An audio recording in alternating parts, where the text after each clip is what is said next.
Hi, Christian. So right now I actually have Ilya Arbit, who is a senior reporter for New Brunswick Today with us, and he's going to explain a little bit just about the election, and he actually made a voter block package as well. So can you tell us a little bit about the package? Sure.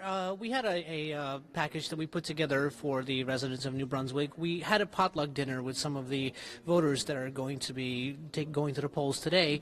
We actually had quite a range from the immigrant community of New Brunswick that lives there, as well as a homeless man.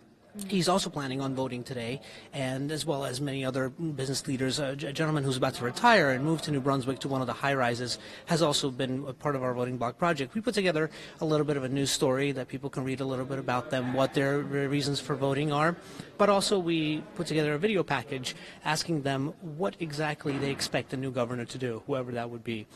In this particular case, as we have learned earlier, Phil Murphy is going to be governor, so the expectations for what the governor is actually going to do, and this was the main concerns of what people in New Brunswick wanted to see.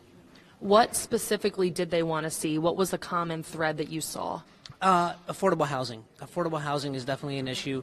New Brunswick is getting priced out along with other big cities because of its proximity to New York, and a lot of the residents who have lived there for many years are getting priced out. In fact, the homeless gentleman that we spoke to, he lost his house in June and he hasn't been able to find any of the housing. He's actually doing a GoFundMe campaign in order to be able to raise the money to be able to find housing. He's close to getting housing right now, but it needed a lot of activism on the ground to actually get some things moving. But affordable housing is definitely an issue, as well as anybody knows, taxation and healthcare. Healthcare is also a big concern, particularly for the Latino and immigrant community of the area. What other common threads did you see? Any other common issues that were popular?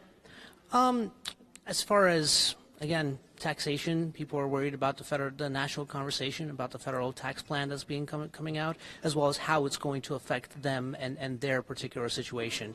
And I think, as you see in New Brunswick especially, it is very much a Democratic stronghold, so a lot of the people there feel like they're going to be affected by it in a very big way. How many difficulties and what specific ones did you run into in preparation for your package? Scheduling, I would say, getting a lot of these people together, especially for the potluck. Everybody has different schedules. They're not always able to come around.